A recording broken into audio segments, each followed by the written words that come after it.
Hi again. So, all right. Yeah. Now I'm like, come on, guys, don't leave me hanging. People watching on video don't know that these are back to back. Yeah, for anybody watching by video, the reason these are half an hour is because we had to cut out 10 minutes of standing ovation and 10 minutes of dumb jokes. So we'll see if they let me do that. So, okay, so we're picking back up problem solving. Now, there's a lot of subtleties involved with problem solving, and that's why I'm teaching this as lessons 5 and 6, because I wanted it to build on the first 4, right? It's not just a technique. I know I have a technique now to solve problems. This is all interconnected. It all has to flow from the same heart of, having wisdom, having maturity, having the right focus, the right goals, things like that. And so you don't want to rush through this. So last hour was mostly about basically knowing the right goal, identifying the right goal to identify the right problem. But you don't want to just rush through this or assume. You might think that your goal is, I want a happy family. But maybe your goal is actually, I want me to be happy with my family. Right? And again, no one would ever say this, but see, on the surface, we might say, I want a happy family, but underneath, is that really what we want? Or we might think, our real goal might actually be, I don't want it to be my fault if I have an unhappy family. Right? I'm doing my part. As long as I'm doing my part, I don't care if nothing's working, as long as it's not my fault. Right? Or I don't care if I have a happy family, I just don't want my family to complain. So as long as they're not complaining, it's all fine, right? Or I don't want my family to make me look bad. You say you want a happy family, but actually you just don't want them to embarrass you. Or I want my family to think highly of me. And so if one of those is actually our core goal, it can look the same most of the time, but we can be off. We might be pursuing a different goal and be going a different direction, and it'll lead to confusion in our lives because we'll say, but I'm trying to have a happy family. Why won't you stop complaining? And it's like, we think this is our goal, but we're heading this direction and we're wondering why we're getting the results of this direction. Or another example at work. You might say, well, my goal is I want to do my best. Or maybe your goal is I want people to think I'm doing my best. Or maybe your goal is I don't care at all about this company, I just don't want to get fired. Or maybe your goal is I want this company to succeed, not just for me, but for everyone.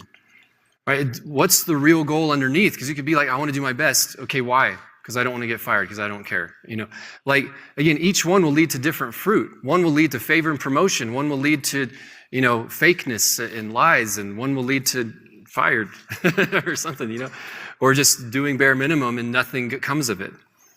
Right? And so if your goal is slightly off, you won't end up where you thought you were going. What you do and what you say won't line up. And here's the big one, is you'll stop pursuing what you think is your goal the minute you've reached what your goal actually was.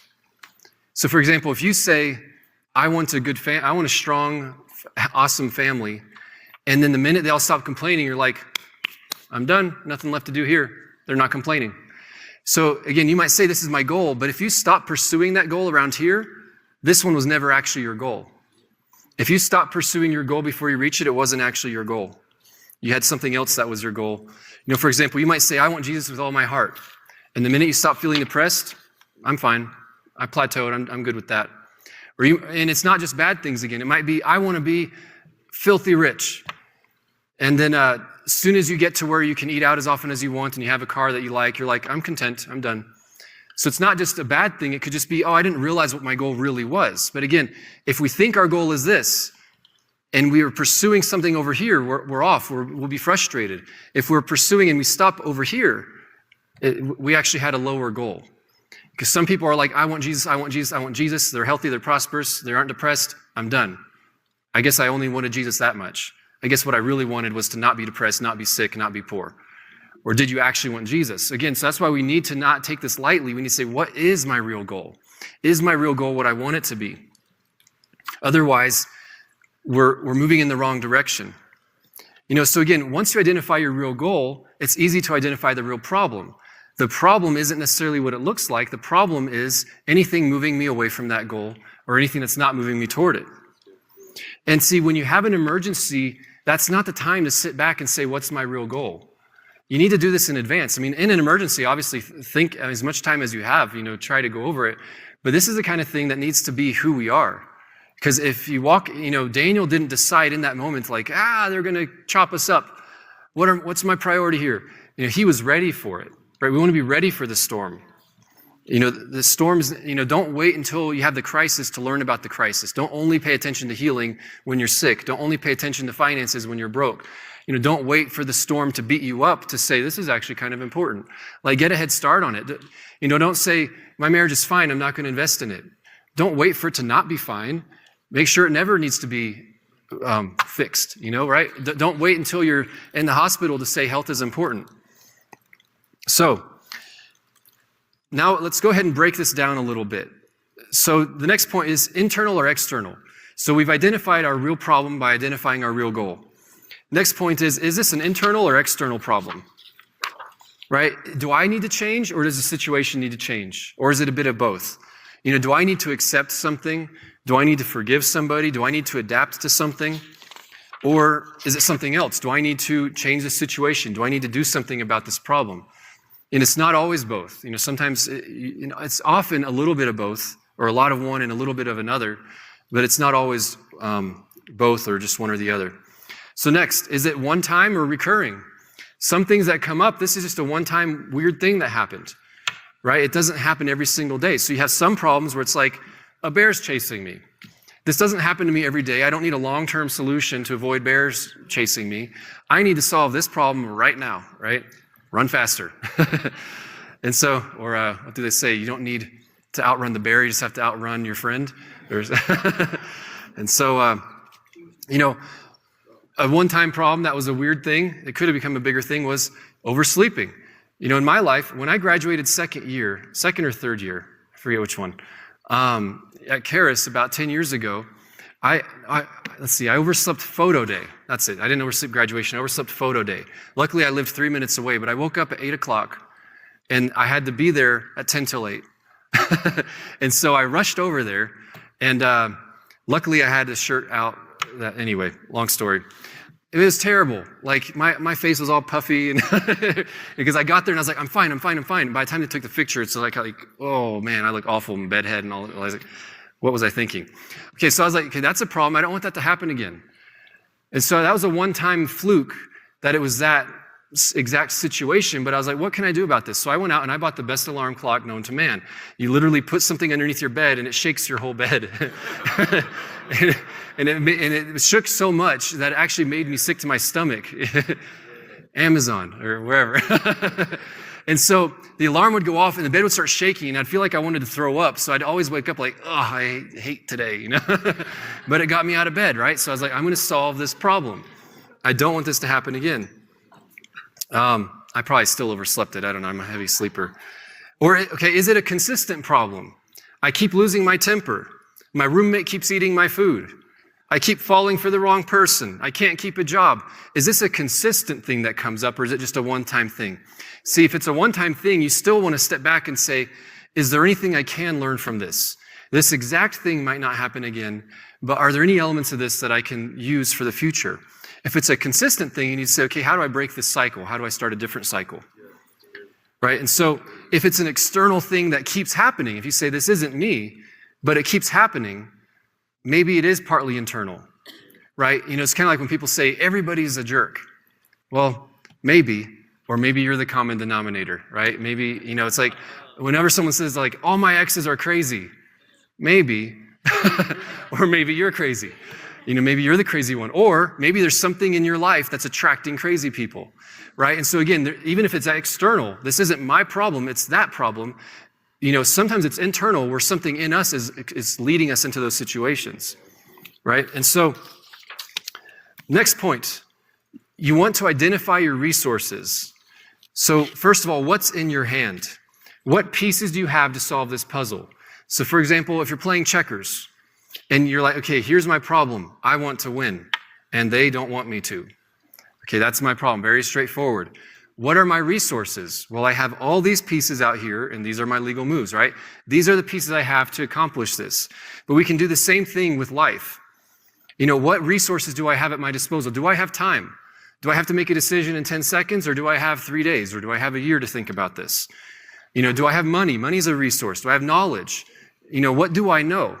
Like I probably mentioned this last year when I was talking about the Old Testament, but if you're reading the Old Testament and you're like, I don't understand this, okay, start with what you do understand. God is love. So if God ever doesn't look like love, he is, so you're reading it wrong, right? Everything points to Jesus. So if it looks like it's not pointing to Jesus, you're reading it wrong. And so again, once you say, I do know this, and so that's a starting point. That's a resource that I have. I know this. I don't know that, but I know this. That's a resource. How can I use this to get there, to understand that thing that I don't understand?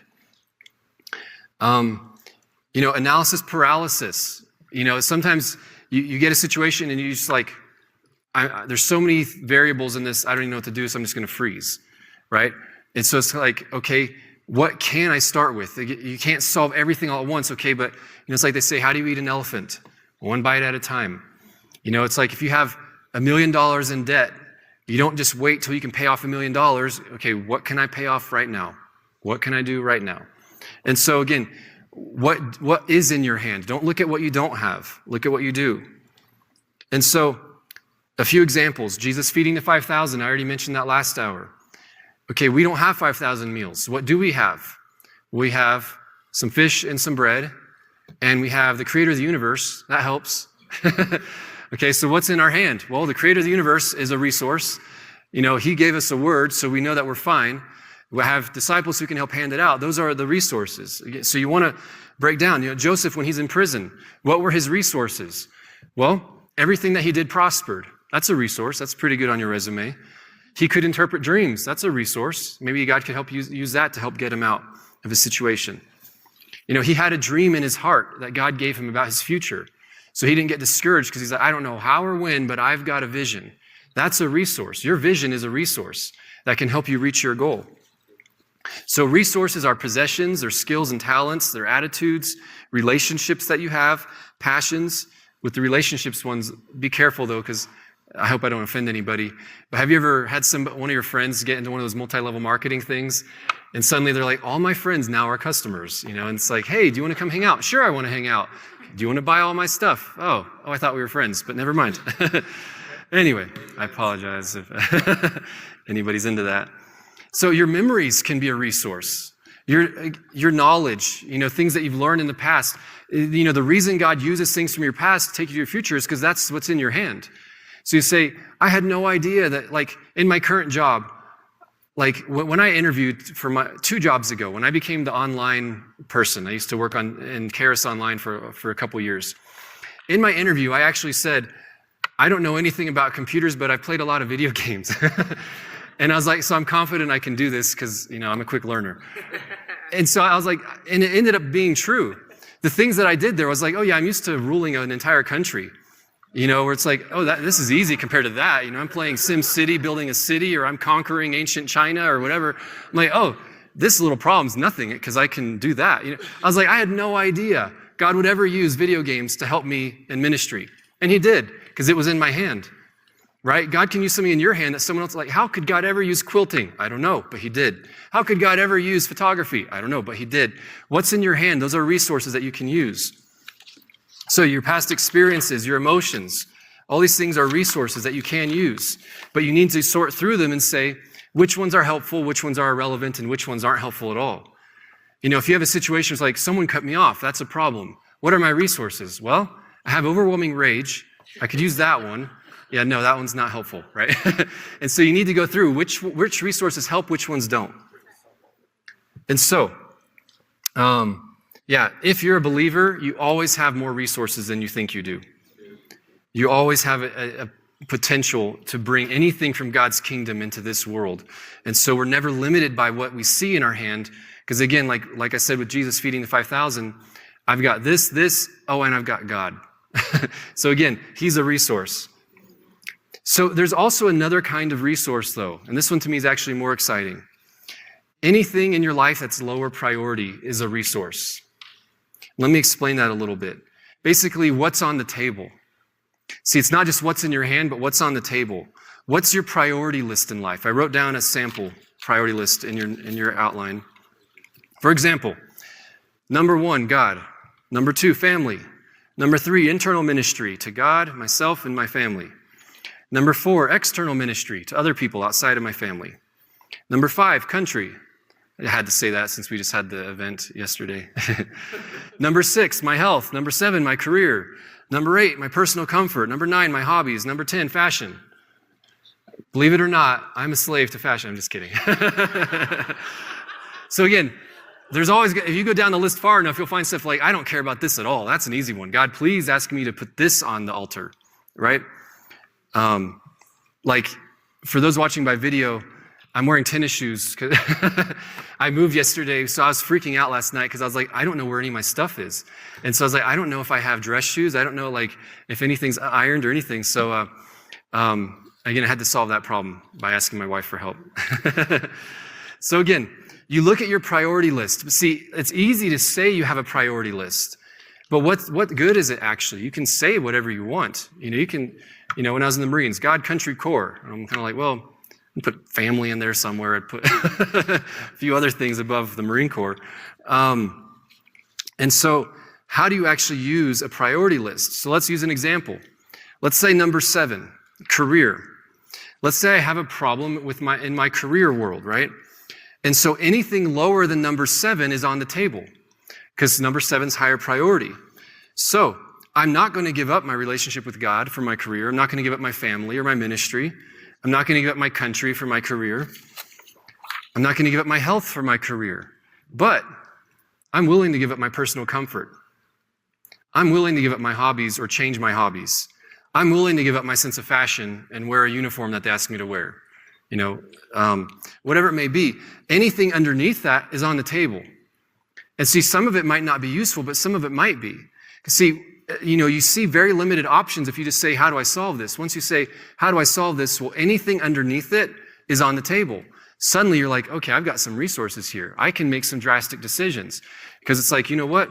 If I give up my personal comfort, I can do better at this. Right? And I'm not saying that it's like a total, it's always, like this will help my career a little bit and this will destroy my personal comfort a ton. I'm not saying it's like that. It's not that simple. But the basic concept. So again, I'm willing to change, and anything that's above it, I won't sacrifice for something lower. But I might be willing to change it. See, as long as I don't make it worse, as long as I keep it the same but different, or I make it better, I'm willing to adapt something that's higher priority. So I'm going to say, okay, I won't give up my family, but I might change where my family lives as long as it doesn't hurt my family, right? And so, I did this to solve my career problem. I didn't ditch the family. I just relocated them. And so lower priorities are resources. And to me, this is very liberating. If my family's in danger, whether it's like physical danger or just relational danger, whatever it may be, I have a lot of resources. Look at the priority list. Look at all the things I'm willing to give up for that. But see, the problem is a lot of times we say, here's my priority list, but we sacrifice the high priority things for the lower priority things because our actual priorities are different if we aren't intentional about this. If you say, if Christ is your top priority, you have to die to everything else. And so, what are my resources to follow Jesus? Everything. I will give up everything. Paul said, what's the point of gaining the whole world and losing my own soul? If I have to give up ministry for him to keep a strong relationship with him, I will. Whatever it may be. I mean, honestly, even family. If it became between family and following God, you have to choose that, right? Because that is underneath on the priority list. And so it frees you because now suddenly you're like, whoa, I've got all these options. Maybe I don't want to give up that hobby. Maybe I don't want to give up that personal comfort, but I will if I need to because I'm pursuing something. And so it equips you to solve problems. It builds on commitment, like we've already talked about. Commitment changes the options that we see by showing us what is on the table and what isn't on the table. If something's higher priority, it's not on the table. Take it off the table. Don't give that up for something else. So next point, zoom back and look at the sequence of events. I love time travel stories and all sorts, all kinds, from Doctor Who to Chrono Trigger to Back to the Future with Marty McFly, whatever. I mean, even like chick flicks. I'll watch whatever if it's time travel. And so I love time travel. And one of the common denominators in time travel is going back in the past to change something to change the future, right? Like in Back to the Future. Oh no, someone went back to I went back to the past and my parents never met. They never fell in love, so now I was never born. Okay, so he went back and changed something. Or, I went back to the past and I gave myself the lottery numbers. Now I go back to the future and now I'm rich. Right? And so obviously we can't time travel, but it shows a very important concept that our current situation is a reflection of the timeline. It's a reflection of other decisions that have been made that led us here. And changing something insignificant over here could lead to a major change over there. So, I want to go over now diagram number 1. Only look at number 1. You are now allowed to look at diagram number 1.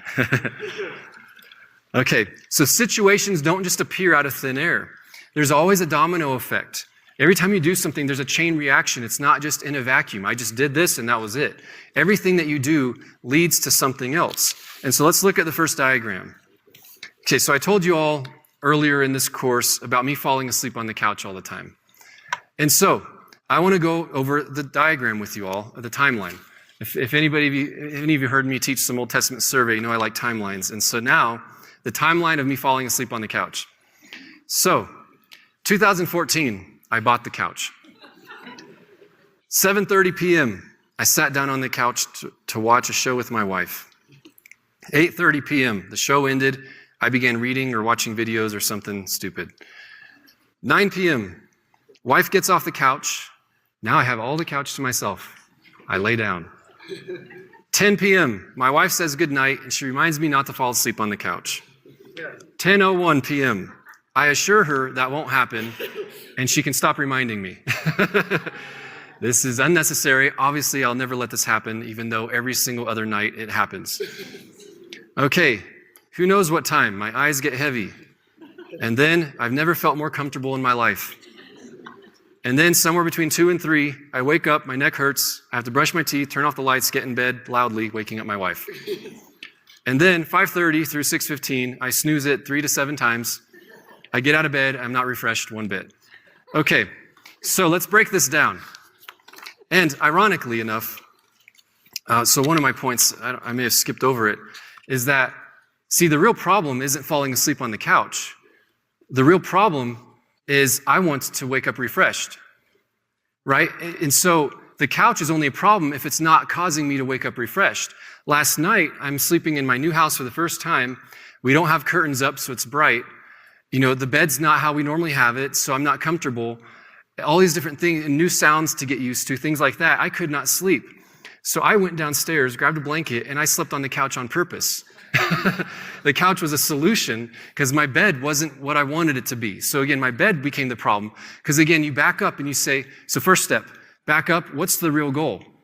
Comfort. I want to wake up refreshed. If you zoom back even more, what's the real goal? Well, I want to be the best man of God, the best father, the best husband, the best minister in the world, the best that I can be. So what's the problem? Well, waking up unrefreshed isn't helping me do that. So that's the real problem, because the real goal is I want to be at top capacity.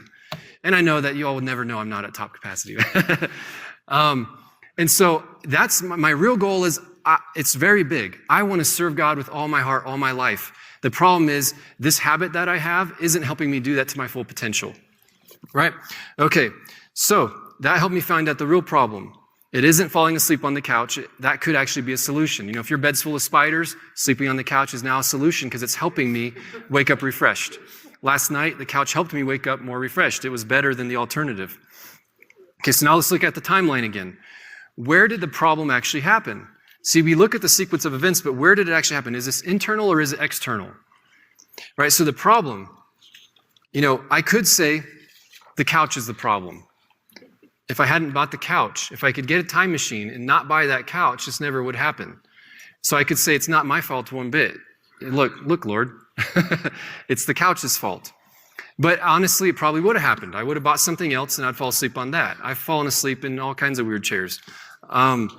So what else is the problem? I could say my wife got off the couch and gave me enough room to lay down. See, it's my wife's fault. I need to tell her, you stay right here with me so I can't fall asleep.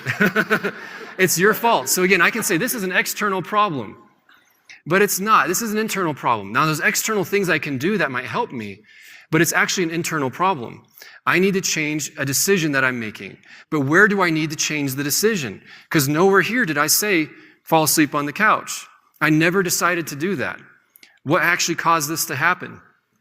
So, you could say, well, it's right there, the question mark PM, never felt more comfortable in my life. That's when I should have gotten up. But by then it was too late. I was in comfort heaven. I was not thinking straight. Maybe once in a blue moon, I might have the willpower to say, you know what, I'm going to get off this couch. I think I've done that once. And I brushed my teeth. And then as I walked past the couch, I was like, that looks really comfortable. And I laid back down on the couch. And so it was too late by then. Because see, I don't want occasional potential for results. I want 100% results. So I need to find a solution that will have victory every single time. So is the best time to change my decision when my eyes got heavy? No, it's too late by then. What about at 10:01 p.m. when I assure my wife it won't happen again? No. It's already too late by then. I'm lying to her unintentionally. I'm delusional. I'm saying, and I'm adamant. I'm like, Ashley, it won't happen. I will not fall asleep on the couch. Like nothing in me wants to fall asleep on the couch. I'll see you in bed in like 20 minutes. And she rolls her eyes and walks away. Okay, so by then it was too late. So if you look at this timeline, when she got off the couch, I should have gotten off the couch. I never should have laid down on the couch. So even though the mistake happened, who knows when, between 10:30 and 12:30, the solution needed to happen at 9. You have to go back in the timeline. When do I actually need to solve this problem? And again, I'm talking about sleeping on a couch, but this is an example for everything. When we see a problem in our lives, we need to go back and say, when did this actually happen? You don't say, oh, I made this mistake, and so I should have made a different decision right then. You need to say, no, how did I get into that situation in the first place? Why did that situation look so appealing? Why did I want to choose the wrong thing? What was going on? Okay, well, over here. What if I'd done this differently? Okay, but by then you're already setting yourself up. Okay, well, what about over here? And so again, the time travel movie, don't just go back and say, oh, I made you late for work one day. It's like, no, I'm going to, like they always say with Hitler, the example. It's like, let's go back in time and have Hitler get accepted into art school. And now World War II never happened, right? It's like, how far back do you have to go to change the timeline? And so again, you can't do anything about the past one, but you can say, starting now, what timeline do I want to start? What direction do I want to go? Okay, so in this one, the solution would have been much earlier. So let's look at diagram number 2. I'll get more spiritual, I promise. But I had to go with something that spoke to me. Okay, so holiness. So I'm going from one extreme of silliness to another extreme of heavy. So if your goal is, I want to be holy, and okay, so I try to be holy in my own strength. I fail. I try harder. I make stricter rules for myself. I fail. I remind myself that I should be able to do this now because I'm a new creation. I fail. I get discouraged and feel condemned. Wanting to be holy must be the problem. So I stop caring about holiness. And now I sin, but I call it freedom now.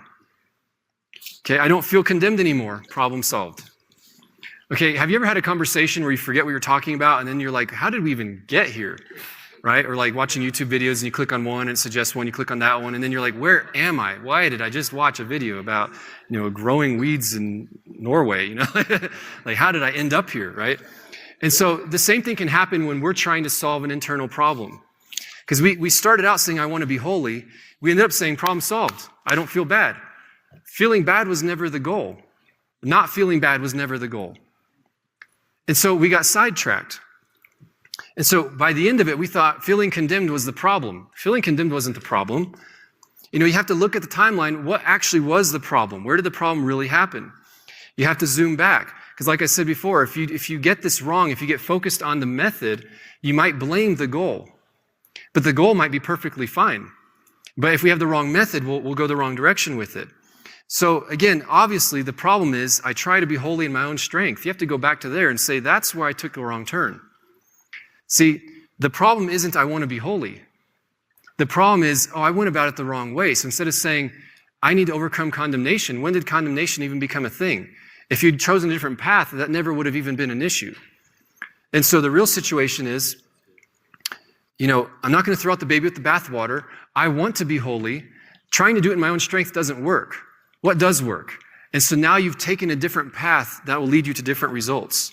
Buying the couch wasn't the problem. Wanting to be holy wasn't the problem. It was a decision later on that we did the wrong way.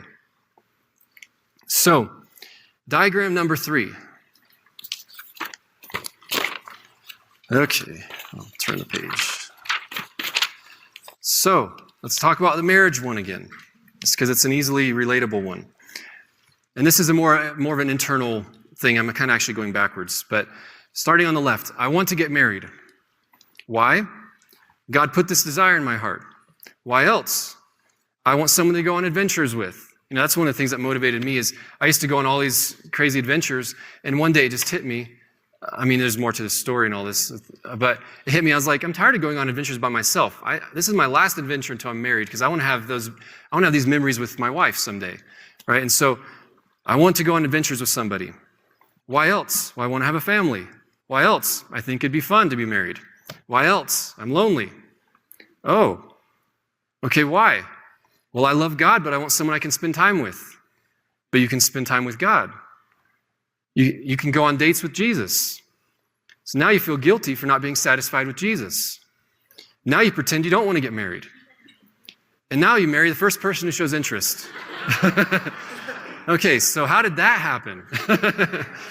Okay, and so we can have a great desire that God put in our hearts, and we can get so caught up in other things that we're trying to solve the problem, but the problem morphs into something that wasn't the problem because it has nothing to do with the original goal. Because see, this totally derailed. It started with a good desire, but then something from the flesh, from the unrenewed mind, snuck in. And so instead of saying, oh wait, all this is actually from God, let me remove this part that isn't and give this to God and have him heal me from this. Instead of solving that issue, suddenly we say, oh, this is all together. Now I feel guilty about something. And now you have all this confusion because you're like, I feel like this is from God, and yet I still feel guilty about it. And so I have to go from one extreme to the other. I have to either embrace this and feel guilty, or I have to throw the whole thing out and say, all of this wasn't from God. Instead of zooming back and saying, what part of this is from God, what part of this isn't from God. Right? And so if you let something in there that isn't from God, it can derail everything else. Just like in the last example, you want to be holy, your own effort tries to hijack that and say, hey, I can be holy for you. And you're like, come on board. And the next thing you know, you're just in the flesh. You're just walking in religion. So, let's see. Yeah, if you throw out the entire desire, you're going to be frustrated because part of you deep down inside knows this isn't a bad thing. I feel bad about it, but I know something about this isn't bad. Something about this is from God. And so again, you have to look at the timeline and say, where did things go wrong? Because, go to diagram number 4 real quick. Don't get sidetracked by the one little bump in the road and start going down a totally different path and solving the wrong problem. So again, let's start from the beginning. I want to get married. Why? Because God put this desire in my heart. Why else? I want someone to go on adventures with. Why else? I want a family. Why else? I think it'd be fun. Why else? I'm lonely. Wait, God is always with me. The real me isn't lonely.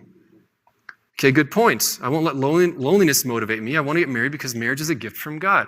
Obviously, I'm oversimplifying this, but I'm saying deal with that, but then don't let that sidetrack and derail your real goal. The reason you want to get married is because God said, I want you to get married, right? If that's what God's called you to. I'm not saying that's for everybody. I'm saying in this example. So the next one. So now you're back on track. I want to marry someone who loves God and is fun and has vision. What attracts somebody who loves God and has fun and has vision? Well, the person who's like that is attracted to somebody who's like that. Someone who loves God and is fun and has vision. Okay, so I still have that desire, but letting go of it and enjoying God is the only way to get there. So now instead of going a totally wrong direction of now I'm struggling with condemnation, guilt, and frustration, and whoops, now I married the wrong person because every time I thought about marriage, I was stepping into the flesh, and so now I made a flesh decision out of fear. Instead, every time I think about marriage, I'm in peace and I'm listening to God. So again, this way you actually end up where you want to go, where it's like, you know what, now I'm not going to keep pursuing this. I'm just going to keep enjoying God because that's how I'll get where I want to go. All right? Okay, so that leads to the next point, which is what options do you want to give yourself in life? Think of life like a multiple choice test. If you see a list of options in front of you and you choose the best one. That's pretty straightforward, right? This one's good, this one's bad, this one's terrible. I'll choose the good one. And if you're committed, you'll choose the best one even if it isn't easy, right? You say, that one's going to cost me everything, but I'm committed to that, so I'm going to choose it. Okay, but what happens when none of your options are good? When you say, there's nothing I could do about it, these are my only options. When I'm on that couch and I'm about to fall asleep and I'm in denial, my two options are enjoy amazing comfort or fall asleep. By then it's like, those are my only two options. I have to give up and feel uncomfortable and just stuff I don't want to do or fall asleep. And so at that moment, those are the two options. I choose the best one. But how do you give yourself better options? And so look with me at diagram number 5. All right, I was going to do this by PowerPoint, but since it's being filmed, I thought I'd do it in your syllabus. Okay, so you have a problem, and you say, okay, option 1 is terrible. Option 1 is good and bad. Some good, some bad. Option 3 is a total mess. Okay, so what do I do? And we say, but look, Lord, those are my only options, right? It's a lose-lose. You could say, I'm hungry, and my only options are beg, steal, or starve. Those are terrible options. But look, God, those are my only options. Right, again, in the moment, sometimes you'll have to pick, I'll get to that in a second.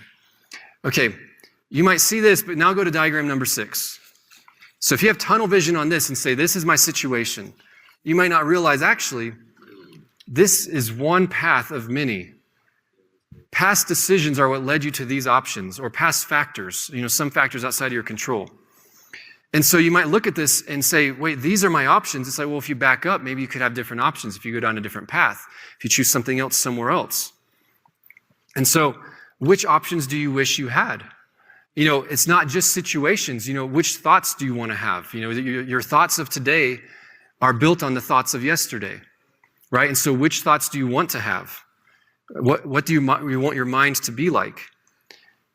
So again, if you say my 3 options are beg, steal, or starve, you might say, well, the options I wish I had were go home to a fridge full of food, or I want to buy an entire supermarket, or I'd love it if I could just buy my favorite restaurant chain. So, okay, well, what would it take to have those options?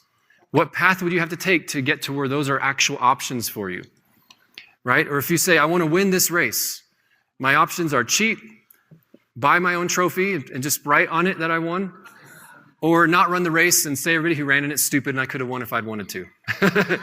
Okay, what options would you have preferred, right? And so you might say, well, I'd prefer the option of I could win because I'm actually fastest, or I could win because I trained the hardest, or I could lose, but I grew a lot as a person because I pushed myself more than I thought I could, right? And so what path do you want? Now, again, in the moment, you might not be able to go back in time, but life is full of cycles.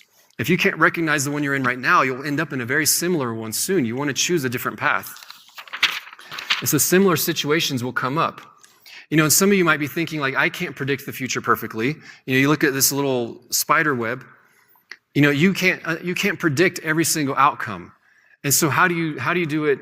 How do you move forward when you don't know? There's so much uncertainty. There's other people involved. There's other factors involved that you don't understand. And that's the thing. We don't have 100% control of our options. And it's not just with bad things. I mean, again, I've used this example a lot because it's very real to me, but I've probably had gift envy of every single gift that's out there. I see somebody with an amazing gift, ministering, and I'm like, I wish I had that. Like, I wish I could do that too. And of course, if it's something internal like character, then you can have that. But if it's a specific calling, you can't necessarily have that. No matter how much I want your gift, I can't have it. No matter how much I want your calling, I can't have it. That's yours. I have mine, right? And so you can't control everything. There's too many variables in life to treat it like a puzzle that you can solve. You can't perfectly solve this whole thing and be like, well, if I do this, this will happen, and that will happen, and that will happen. When I was in the Air Force, I heard a guy say, this is back in the day when the Air Force was downsizing, and so this guy was telling somebody else, I just got let go. And he's like, I built my whole life around the Air Force because it seemed like the safe option. And yet he got let go, so now he had no idea what he was going to do. Because he's like, this is a safe option. If I do this, this will happen. I'll retire in this many years, and then I'll do this, and I'll do that. Even if it looks completely safe, this will definitely happen. There's no guarantee that that'll actually happen. There's variables that come up that we can't control. And so how do we live in a life full of uncertainty? So look at diagram number 7. Okay, so here's a spider web. And again, I drew this myself. Be amazed. Yeah, thank you. Okay, so you don't just have 3 different options, you have 3 different paths. See, again, if you look just short-sighted and say, these are my 3 options, terrible, good and bad, and a mess, what do I choose? You'll just look at that. But if you realize, no, each one of these actually takes me down a different path. So now the question is, which one takes me down the path I want to go down? In the question, I put big picture goal over there to the left. That's the direction I'm trying to go. See, in diagram 6, you saw like some at the bottom said amazing. And yet once you say, well, that's amazing for right now, but it doesn't take me anywhere near my big picture goal. Sometimes in life you get options where it's like, oh, this is fantastic. It doesn't help me become who I'm called to be. It doesn't help me toward my goal. But what a great temporary solution. But if you look at the big picture, you say, okay, which one takes me in the right direction that I want to go in? Right? And so you want to position yourself. That's the key. You want to position yourself for the options that you want tomorrow. Don't just look at the problem right in front of you. Don't just look for the easiest solution. You could say, here's a problem. I need the fastest way to solve this. So many times we do that. We just react to things. We just put out the fire. My family's yelling. They're screaming. Stop yelling. I solved it. Ta-da. Okay, is that taking you down a path that you want to go down? Again, so you might say this is the best solution, but what's the long-term effect of that solution? What are the side effects of that? What if your family's yelling and you're like, stop yelling, I want a happy family. And then you walk inside your house and there's a bear. And you realize, oh, is that why they're saying, stay away, there's a bear? So, okay, now I walked into this huge problem because I misdiagnosed the problem. The real problem should have been, listen to my family, try to find out what's wrong. So, if you have understanding, you can see farther ahead. To me, it's very powerful to look ahead and say, if I do this, then these are the 3 things that will probably happen. And then if I do that, that'll probably happen. If I do that, that'll probably happen. If I do that, that'll probably happen. It's like when you play chess, like I said, where you can look ahead and say, checkmate in 3, right? Or you actually say mate in 3, but whatever. It wouldn't make sense right now. When you can look ahead and say, if I do this, you'll be forced to do that. Then I'll do this, you'll be forced to do that. Again, the more you can do that, that's very powerful, but you can't do that perfectly. But what you can do is say, I'm going to position myself for the options that I want. Think about the military. Why do they work out so much? They have no idea if they're going to need to be strong for the situation they're in. But if they're strong, they're probably going to have better options. Right? It's like, I don't know what's going to happen. I have no idea what's going to happen. I probably won't have to do push-ups in the battlefield. But the reason I'm doing push-ups is because if I'm strong, I'll have better options for different things that could happen. Right? Why do they train hand-to-hand combat? It's like, I have a gun. Why would I ever have to punch somebody? But if you ever have to punch somebody, wouldn't you like to know how? And so see, you prepare yourself so that you have better options. Instead of, oh, my options right now are die and scream. Or my options right now are win. Right? And so it's like, which options do you want to give yourself? That comes in preparation time. If you look at Daniel in the Bible, he prayed 3 times a day. He studied the scriptures. He was faithful in his work. He positioned himself to trust God no matter what. He had no idea Nebuchadnezzar would have a dream like that. But he was positioned to where he had good options. He's like, you know what? I didn't know this was going to happen. But because of past choices, I'm in a position where I have confidence that I can go to God and he'll give me an answer. See, he didn't know what happened. And so again, how do you want to position yourself? We do this all the time. If you're going to a party and you dress up, you say, I don't know if I'll meet someone there that I'll like. But just in case I do, I want to be dressed up. I want better options. I don't want to go to the party and be like, oh man, I wore my Walmart outfit. Now my options are hide or be ashamed. I want to go there confident. And so I want to dress up. So my options are say hello to them, whatever. And so you give yourself better options. Just like I was saying before with sleep. I don't know what's going to happen tomorrow, but I do know if I get a good night's sleep, I'll have better options tomorrow.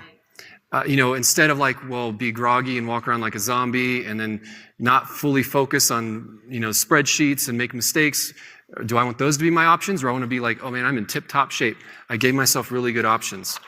If you're an artist, you might practice your craft. Say, I don't know what I'm going to paint next year, but by practicing this skill set, I can paint better paintings next year. So, we want better options. Again, Joseph, he served faithfully as a slave. He served faithfully as a prisoner. He shaved his beard before he went to speak to Pharaoh. He said, I don't know what will happen. I don't know if this is my opportunity to rise, but I'm going to shave because Egyptians hate beards. And that gives me better options because now he's not going to have to fight his disgust at my appearance. Now that I've got better options. He didn't just solve Pharaoh's dream and say, famine's coming, 7 good years, 7 bad years. This is judgment for having me prisoner. He solved the real problem and said, the real problem is people are going to starve. And so the real problem is we need to use these resources well to provide for the 7 years of famine. And it turned into a great thing. So this is all tied together. Who do we want to be? It's not just about emergencies. I hate to live in an emergency state. If you haven't listened to Andrew's teaching on blessings and miracles, I encourage you to do so. Because, miracles are great. Solving an emergency is great. But you want those to be few and far between. You want to be walking in so much blessing and so much wisdom that you don't have these emergencies, where you don't have these situations where I don't even know what to do. Because you could say, well, you can look at your life, the time travel thing. You see one version of the person, another version of the person. They made one different decision back here. It set them on that course. And this person made a different decision. It changed the outcome.